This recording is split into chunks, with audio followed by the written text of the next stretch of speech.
Hey, it's Jasky here, and this is me 6 months into my stand-up comedy journey, and step by step, I want to try and show you what it took me and the entire process behind the scenes of developing approximately 2.5 minutes of material. So I want to try and show you exactly what I had to do to make this bit, admittedly a very challenging bit for me to try to make work when I'm only 6 months in. But I want to show you what it took for me to get it from an idea to actually making it a decent bit that was working consistently on stage.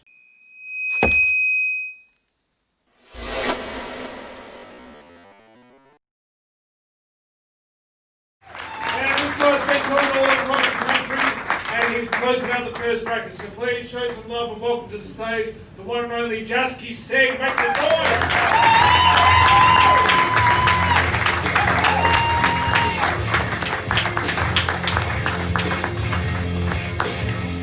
Good evening. Let me switch this mic. There you go. I've been a technician all my life. I know how to fucking do it. You guys are a fun crowd? You got your arms crossed? You're not happy with any of the jokes? Or is it just to hide the logo because it's such a shit shirt?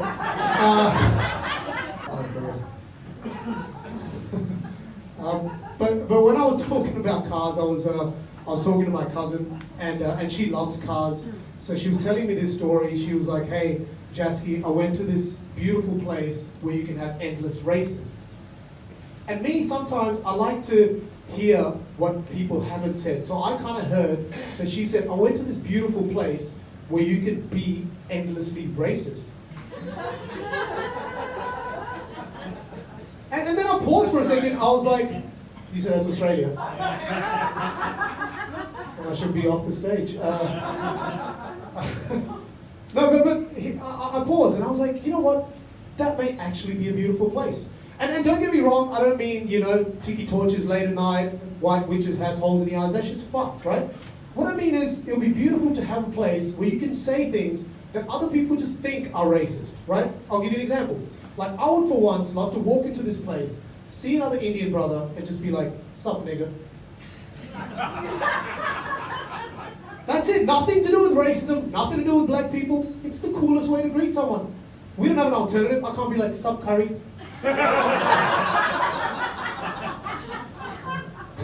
Doesn't go down well, the opposite of a curry.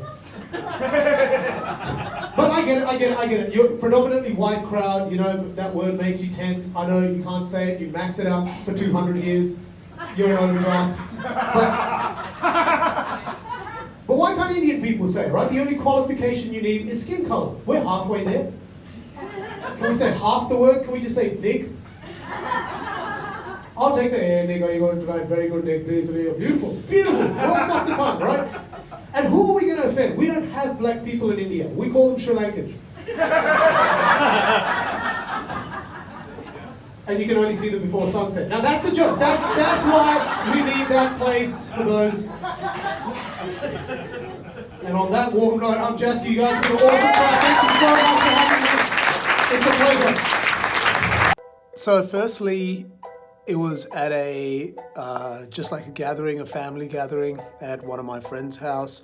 And my cousin was there, and she actually said something along the lines of, "I went to this place where you can have endless races." I don't know what she actually said.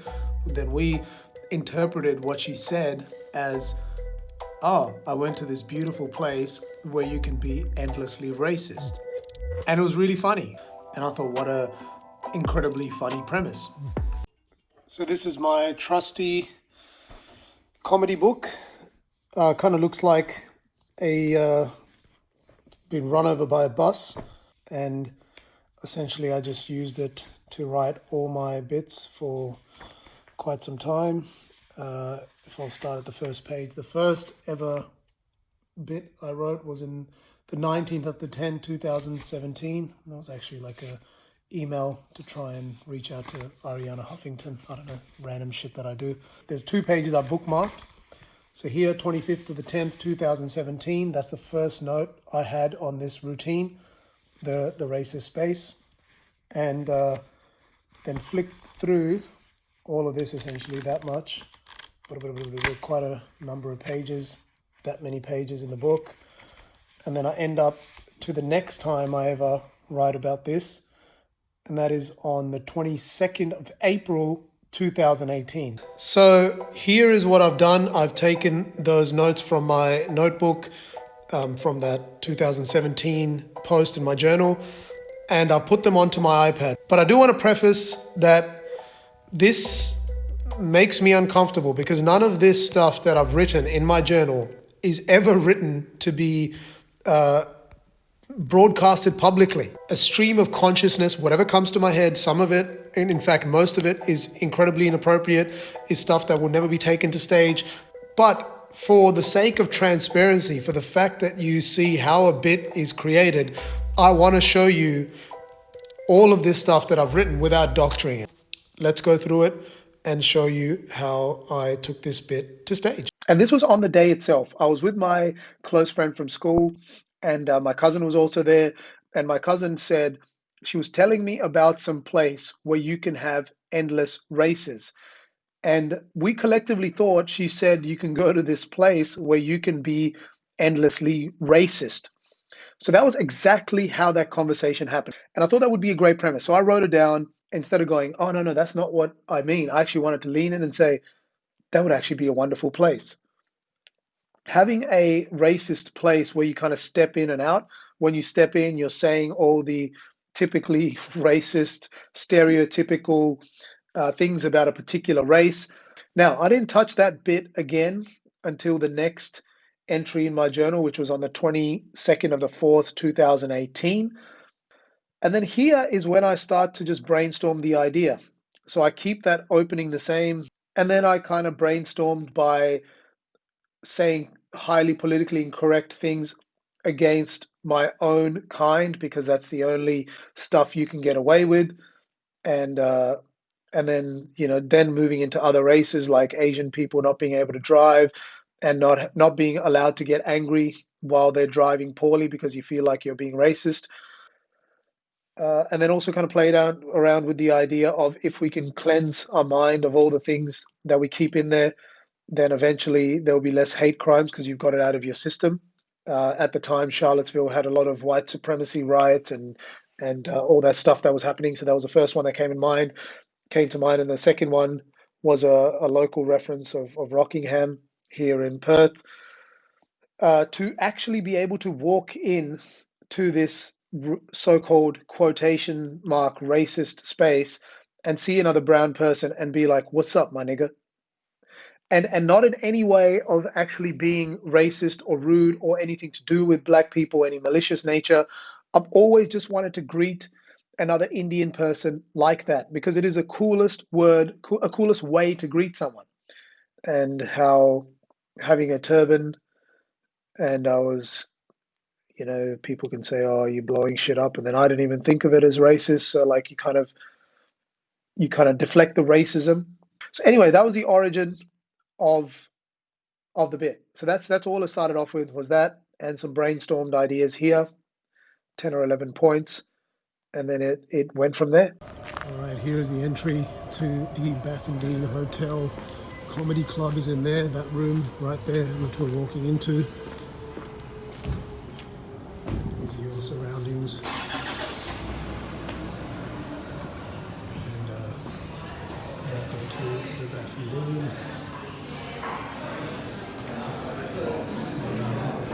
Drinking over here.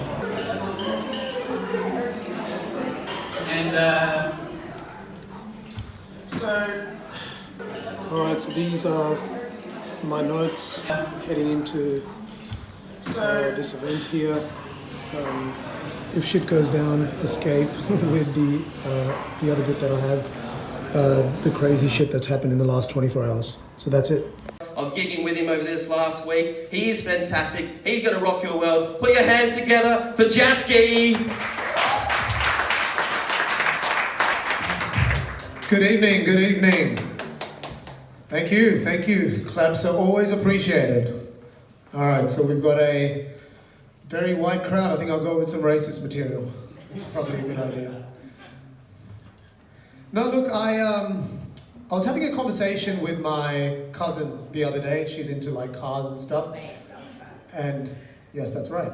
And she told me, she goes, hey, I went to this beautiful place where you can have endless races. And I thought she said, you can go to this beautiful place where you can be endlessly racist. And I thought, wow, that's a fucking beautiful place. Really, it is. Right? Do you know what I mean? Automatically, all of you think, wow, I can finally say all of that shit that I've kept inside for so many years. Right? Everyone's getting uncomfortable. They're like, I don't want to verbalize this shit. Shut up, Jasky. But it's true, right? It's true. We all have that thing inside. We just want to get out. It's not racist. We're not trying to be racist. Certain things are racist. You just want to let them out, right? No? Everyone's like, fucking no. It's uncomfortable. Stop saying this shit. All right, just did my set at the Bassendean Hotel. Back there. It was a very rough set, didn't go too well. A lot of the punchlines ate some real dicks. But you know what? It was something. All right, I've got a gig soon. It's been 2 weeks. I haven't touched that racist space bit since I tried it for the first time because I was just too uncomfortable. It was a bit too edgy for me, even though I really think there is something in that bit because it's a viewpoint and an idea that I really want to work on, but I just can't sum up the courage to do it. But today I've told myself I've just got to try it. So at this Shapiro's gig, I'm going to give it a shot.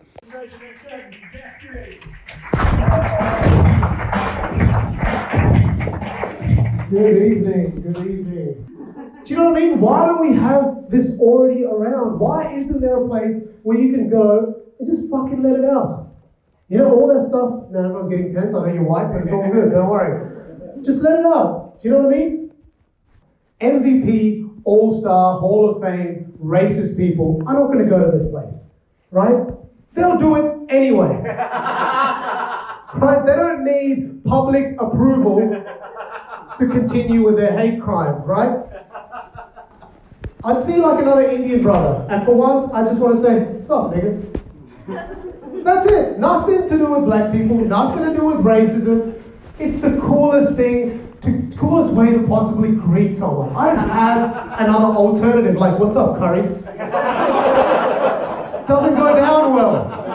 Like the opposite of Curry, really.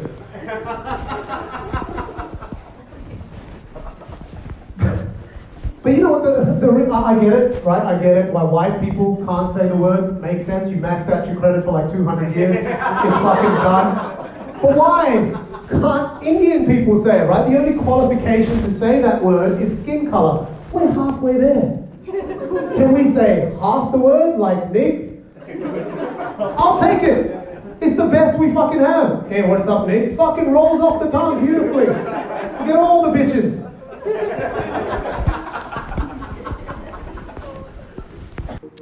Off this set, I'm just awkwardly standing here recording this out in the open, which is kind of weird. But I've now done this routine twice. I felt it didn't get the punches. It kind of got a lot of silence. I still feel confident that this routine can work. But yeah, the point of this is I still feel the routine has merit and I need to cut it up, make it more effective and efficient. Okay, so here's my writing session that I'm about to do. So when I carve out a bit of time to take the premise that I have at the moment, whatever that premise may be, in this case, I'm working on the racist space bit.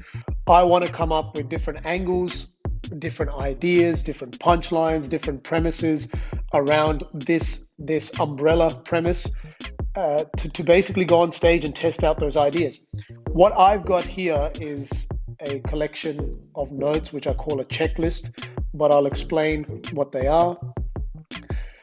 Now, this checklist, I like to think of it as, is probably a very bad example, but the way I think of it as is like a production line, basically.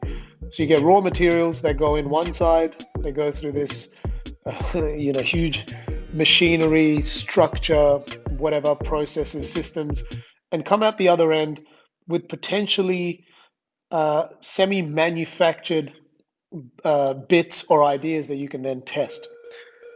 These are all bits that I've collected watching stand-up and different specials and listening to a lot of stand-up. And if someone's done something interesting or done a really good bit, I've written it down and tried to identify what the technique is, right? So then that way it can become a filter that I can then, run something through, and then out the other end, something useful comes out.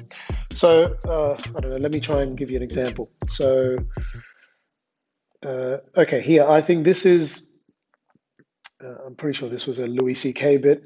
So here, the idea or the technique is called get highly specific. So I would kind of run it through here because I've got this in mind and I'm reading this filter here. It then makes me start to think, let me become descriptive on what this racist space could be. A barren part of the world, where it's deserted. These are just ideas off the top of my head. Deserted, people with gas masks, Rockingham, which is a local suburb here in Perth, which I've mentioned before. Like getting very specific. Another one, for example, I'm pretty sure this was a Bill Burr bit where he did on Steve Jobs, and he used a counterexample. Well, Gandhi didn't have a sweatshop, so for me, I can use this same premise and run it through this filter. Why can't Indians say the N-word? I don't know. This is basically what I'm trying to show you. So this is how I've come up with all my ideas. I'll sit here and for hours I'll just keep reading each of these, and every time I read it with my premise in mind, which is always the racist space premise, I just keep reading each one of these techniques, and then out the other end comes up an idea. Now 89.9% of them are shit. But then the aim comes out to go to stage and test all those ideas. Same reason, I can picture this place, this racist den, right? Where, it's a deserted, barren part of the world, and you build these big walls around, so ideally Rockingham, right? Most of the people in that area are already endlessly racist, so it's just like same as usual, no disturbance for the community. You're not waiting for a place that allows it to be acceptable. You're going to do that shit anyway, right? Social acceptance is not getting in your way of hate crimes. No? Fuck it. All right. Good evening. Right off the top, I'm the only ethnic person in this crowd, so if you try and lift that gong, that will be racism.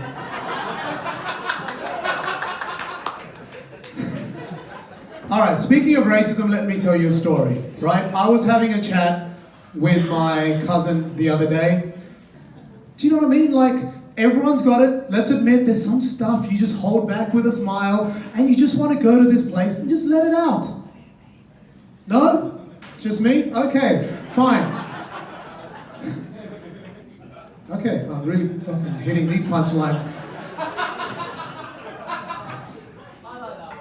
Thank you very much. I appreciate the one person in the crowd that likes my jokes. Fuck you. Because I know you do the same, right? I've been to nightclubs, I've seen white people at nightclubs, they wait till Niggas in Paris by Jay-Z and Kanye plays and they look at each other like, fuck you. You can finally say it. And you say the word, you're like, go on Niggas in Paris, and they're going gorillas. You're not blanking it out like you're supposed to. You don't go in Paris and they go. You're not replacing it for politically correct terms while the song is playing, like, got my African Americans in Paris and then. So fuck you. Why doesn't this place exist, right? Think about it. Why is there no place where you can go, no judgment, No one cares, no one's gonna watch you, no one's gonna criticize you, and you just let it out. It's good Alabama. Right. And Armadale. Just let it out, right? Get it out of your system. This is why we created punching bags, didn't we? Right? Sometimes you just want to punch some shit, get it out, and shouldn't always be a human. So, you know, like, I joke about it, but it's okay, right? It's okay to sometimes see another Indian guy and be like, hey, how's the Vindaloo? Right? No? It's okay, right? It's okay to be driving, you see a merging lane, you glance to your left, you see an Asian guy driving and you go, fuck it. Fuck it, I'm just gonna reverse. So let me give you an example. When people were asking about racism, I was like, the best way for me to associate this with something else was to think of it like food, right? I know, let me explain. I'm not gonna leave it there. It'll be a very weird joke. I think of it the same way as if, you know, you don't want to eat food that's just all over the place. Like, you don't want to be going out and just, you know, you see a mushroom, just pick it up and eat it. You fucking die, right? Like, you don't do that. Same thing with racism. Like, you just don't dish out certain things to just random people, right? You might say the wrong thing and you might die. Hello, ladies and gentlemen. Thank you. You just helped me with that punchline because it's fucking going not going anywhere. Welcome. Can we get you something? A watch.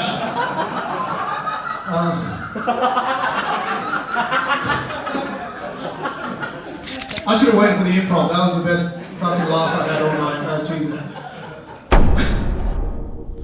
Alrighty. Kind of at my wit's end with this racist space bit.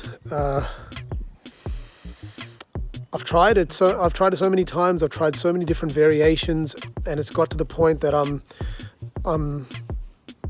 thinking of shelving it.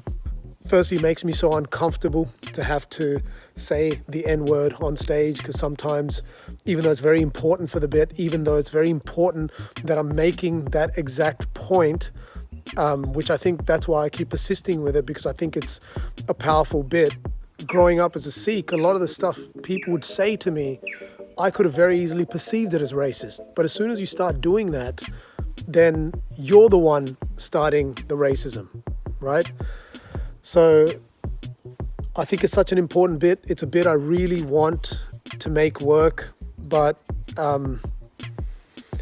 yeah, I don't know. I've come to the point where I think I don't know where to take it. I don't know how do I make it funny, and I'm kind of at the point where I don't know how to do that. I don't know how to do that.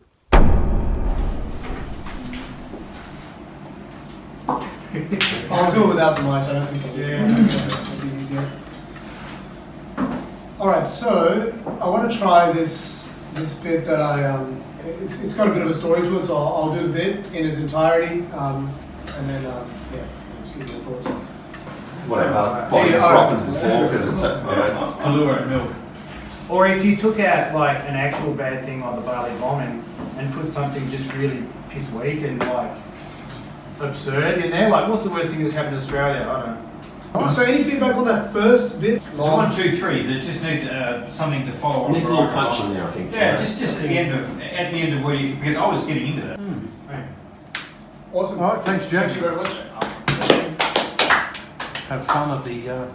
I didn't get it either. Does he still have the mullet though? It doesn't. I think he's rocking the moment, just the moment. Just the mo now. Yeah. Alrighty, well done, Ash. Yeah, go. I don't do anything, do I? I'm sitting your timer. That was really good. Hey, your time starts now. Don't tell good jokes. Savage! I think you guys gave me good feedback as it is. I've got some real good bits, so yeah, appreciate it. Actually, one question, is it too uncomfortable, the first bit? No. Because I always feel like people get real tense about it. I mean, all this is going to come down to is the three pillars of writing, performing, and watching as much as you can. What resonated with me was when you said, I want to do material that I feel is important to me. which is great, but you have to strike a balance. Because I come across way too preachy a lot of the time when I do my more political stuff. So I treat it like a tightrope, right? So you might veer too much to the silliness, you might veer too much to the seriousness, and you need to do that though. You need to constantly be veering left and right, because as you veer left and right, the more you do it, the more times you hit the balance in the middle. Okay, so we want to start with a premise, right? So premise goes up top. Premise is essentially your thesis statement and saying where the bit's going to go. Now, you're very rarely going to start with a premise. You have to, when you're writing comedy, it's never in a straight line.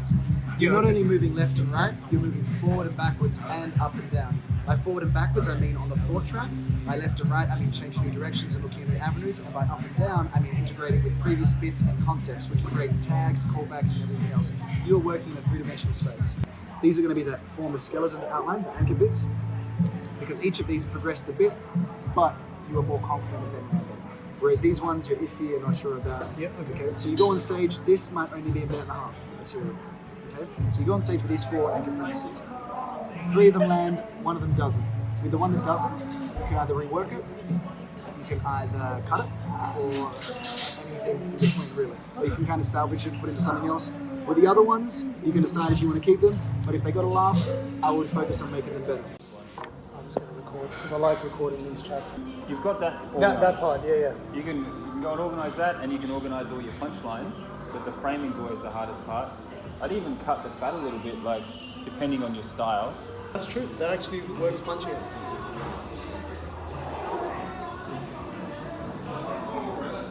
Okay. I have too much build-up in my material. I think a more punch, more laughs, kind of a set where I have consistent laughter points. I think that would do a lot better. I was having a conversation. I was chatting to my cousin, and anyone here like cars? You're into cars. What car do you drive, sir? Into cars? Sean, you look like a car person. No, he's not. Okay, cool. Fair enough. You're into cars? Good stuff. What car do you drive? So you're not into cars. All right. And she's into cars and all of this stuff. So she comes up to me, she goes, "Hey, Jasky, I went to this beautiful place where you can have Endless races. And I thought, she said, I went to this beautiful place where you can be endlessly racist. I paused for a second, I thought, that would actually be a beautiful place. And don't get me wrong, I don't mean like tiki torches late at night, white witches hats, kind of fucking holes in the eyes. That shit that's fucked. What I mean is a place where you can go to say the things that other people think are racist, right? Right? Let me give you an example. I'd love to walk in, see another Indian brother, and once be like, sup nigga. That's it. Nothing to do with black people. It's just the coolest way to greet someone. And we don't have an alternative. I can't be like, sup curry. Doesn't fucking go down well. I'm not trying to be disrespectful. You guys are all tense. I get it. It's a white crowd. You can't use that word. You max it out for 400 years. You're done. You're done, right? And why? Why can't Indian people say that word? Why? The only qualification you need to say that word is skin color. And we're halfway there. Can we say half the word? Can we just say Nick? I'll take that as the best we have. Hey, what's up, Nick? Fucking beautiful. Beautiful. What's great, right?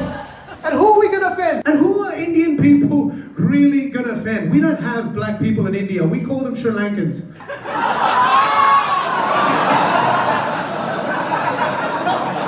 And you can only see them before sunset. That is a joke. That's a joke.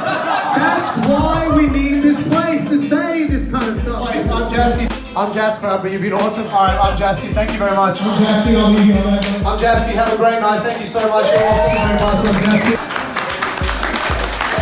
And it's like, that's a technique issue. Like, do you come out and say your best joke first and then trail down? 100%.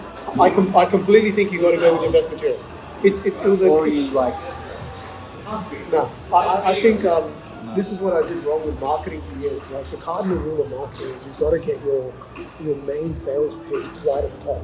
And I would always go, let's build it up, let's fucking talk about this, and then go, here's a call to action, right? But if you go right at the top, that's where people are paying attention.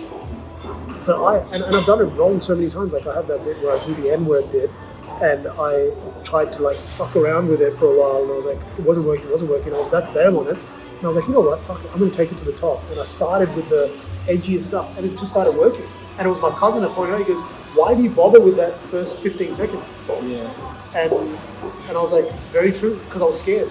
And I was like, well, let me just do it. And then it just worked. Yeah. And I think it's probably one of my best bits because it's just like, it's got a good message. So that, my friends, is the journey, the topsy-turvy journey of getting to 2.5 minutes of material. What it takes to get to eventually just 2.5 minutes. And before I finish this off, I just want to show you all the notes, all the ideas, everything that I had written down that was culled down to just these 2.5 minutes. Scrolling through them now. This is it. So it's pretty fucking painful, but there it is.